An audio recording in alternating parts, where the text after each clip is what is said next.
After playing thousands of hours of Dead by Daylight since 2020, I've uncovered secrets most players miss. So here's 50 things in Dead by Daylight you didn't know. If you learned something new, drop a like and subscribe down below. If you're in the realm Greenville Square and you complete the generator inside the movie theater's projection room, you will trigger a short segment to play on the screen from the trailer for the game, The Casting of Frank Stone. If you're facing a dredge and there's two lockers next to each other, only lock one of them. The dredge will then be forced to teleport to the locked locker so you can lock the other one later. You're basically doubling the amount of lockers in the map because if you just lock both of the lockers, the dredge could teleport to one of them and break the lock off on the other. Any survivor perk that gives you a buff in-game will have a white arrow that points upwards in blue, and any killer perk that gives you a nerf will have a white arrow pointing downwards in red. You can find random body parts on Autohaven inside demolished vehicles. This is because in the lore of the Wraith, the owner of the scrapyard was helping the mob by getting rid of dead bodies by putting them into cars and then crushing them. If you look up on the side of the main building where God Palette is on the long balcony, you can see a sign saying Mount Ormond Resort. Inside, you can also find a tag mark for the Legion as well. When facing the dredge, try your best not to hide in lockers.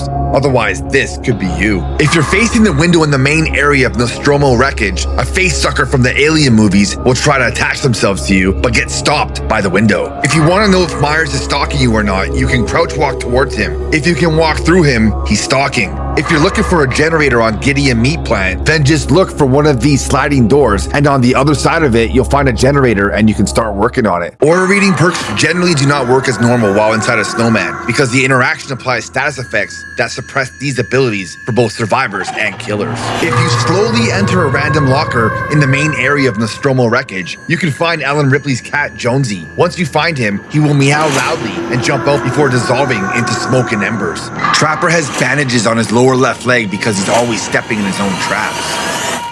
No matter where you go, the traditional Japanese sculptures found on Sanctum of Wrath will always be looking at you. After purchasing the Onryo chapter, a 7-day timer begins. After this timer ends, a special spooky cutscene trailer referencing the original Ringu movie will play when you launch the game. When this first happened to me, I was tripped right out. I didn't know what was going on. If you look closely on Quentin's old face cosmetic, you can see the bloody cuts from Freddy Krueger's razor-bladed glove. If you're trying to make a pallet save, but the killer knows you're there, but the survivor is closest to your side of the pallet, if you drop it, it will put the survivor closer to you while putting space between you, the down survivor, and the killer, giving you time to finish the heal and create distance from the killer. Not a lot of players know this, but there is a secret vault located on the second story of main building in Mother's Dwelling. The total fog thickness from all Regent offerings is capped, and a single murky Regent brings it to that maximum limit at 75% thickness. If you crouch over one of the astronauts' dead bodies on Nostromo wreckage, you'll find a key card, and if you take it to the main area,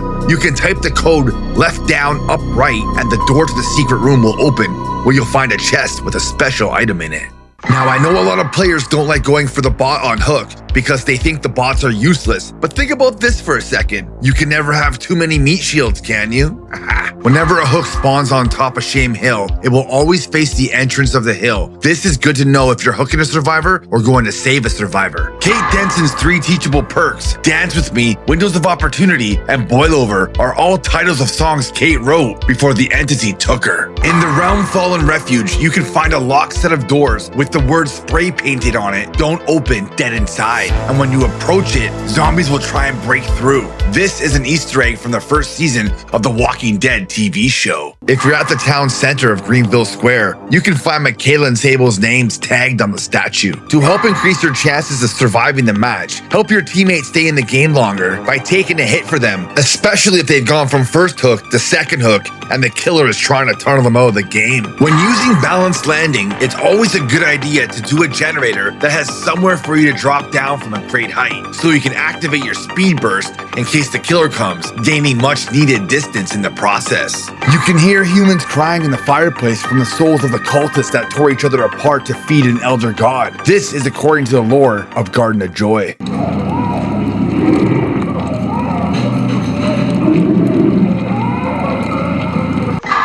It's rare, But if you meet a nice killer, you can have a dance-off with them on the bar top of Dead Dog Saloon. Detective Tap's perk Tenacity shows him grabbing at his neck. This is a cool little Easter egg that references when he got his throat sliced by Jigsaw in the movie Saw. Once you enter the room with the typewriter, you can hear the calm and distinct safe room music from the Resident Evil games, but only if you're not in the killer's terror radius.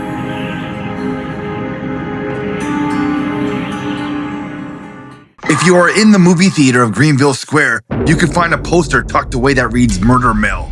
Another little Easter egg for the casting of Frank Stone.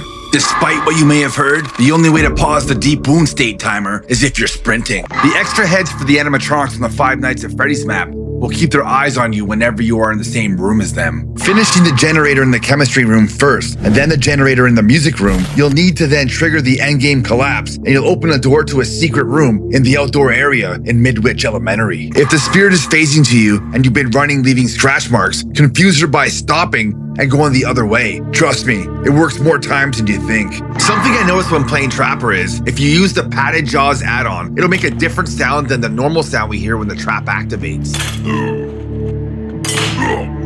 If one of the night's guards is chasing you and you're injured while running Nicolas Cage's perk Plot Twist, you can use Plot Twist and the guard will stop chasing you. The fastest way to lose the crows that the artist hits you with is to get into the nearest locker.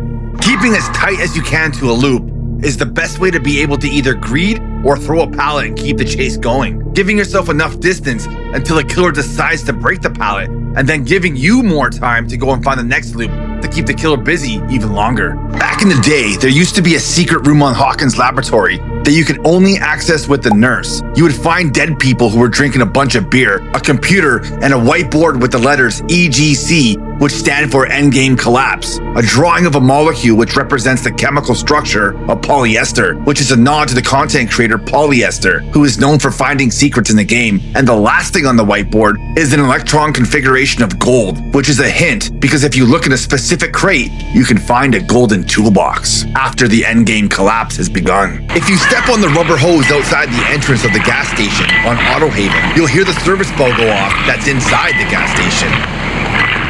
There used to be this really cool feature with the Cannibal where if you completed Amori 25 times on the 4 original survivors, you could get a special face skin from all 4 of them. This was removed from the game because some players decided that they wanted to be racist with their gameplay towards certain characters. This really sucked because I worked really long and hard to get those extra face skins that were so cool, as I'm sure you did too.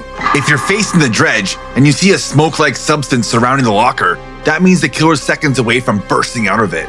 Whenever you're facing the animatronic and you see this area in the door flashing, you should probably run because Springtrap will soon be coming through it. If you finish the generator on the Walking Dead realm, you'll get the Don't Open Dead Inside achievement. After you escape from one of the Trapper's bear traps, you have a brief period of time where you won't get trapped in it again. Another cool Easter egg I noticed, when you enter the Dog Dead Saloon and go and find where the poker table is, you'll find the Shape's weapon, the kitchen knife stabbed into the table. Is this a clue that Myers can travel through realms in between trials? Or is this a warning to other killers that Michael is everywhere and is a threat that will strike at any time? If you've ever wondered, like I have, why the piano inside the Dead Dog Saloon plays by itself, well, I did a little digging. It's because in the map's lore, the outpost of Glenvale, where the saloon is located, victims of a brutal gang massacre still linger as ghosts, almost implying that the dead are playing the piano. One of the most brutal stories of all the characters in The Fog comes from the lore of Rin Yamaoka, the spirit. Rin's father was desperate for a promotion at work, but was denied, and because of a defective production line that was costing the company dearly, they needed a scapegoat, and Rin's father was the one who would take the fall. After 22 years of service, he was fired. Rin coming home late one night from work, she heard screams and pains of torture coming from her mother inside the house. The screams would stop, and when Rin entered her parents' bedroom, she found her mother deceased, limbs cut into pieces, her breasts sliced open, revealing her ribcage, which was cracked wide open. Rin had no time to understand why this was happening because her father came attacking her now with a sharp katana. Her arm was sliced. Trying to flee from the situation, she slipped on blood that was smeared all over the floor. Her father then sliced her again, hacking up her other arm along with her abdomen area. Her thigh was next to be slashed. Broken glass would then find its way into Rin's body after being thrown into a glass partition by her father, causing even more injuries. Just think, all of this was because her father father was fired and couldn't afford medical bills for his wife, private school fees for his daughter, and lack of sleep through many sleepless nights. Pretty sad ending for Rin and her mother. If you know of an even more sadder story in the fog, let me know. Ever wonder where this strange growth came from on the Macmillan estate realm? Well, apparently, the observer tried to enter the void for the sole purpose of finding a way out of the realm. And when he did this, the reaction of his actions left these scary remnants behind. Pretty freaky stuff. If you found this helpful or learned something new, leave a like. And if you're new to the channel, make sure you subscribe. Was there anything that I missed? Let me know and I'll feature it in the second episode of this series. And if you're a new killer or an experienced killer looking for new deadly builds to try, then check out this video I made all about the 3 most deadliest builds. Thanks for watching The Creep Show.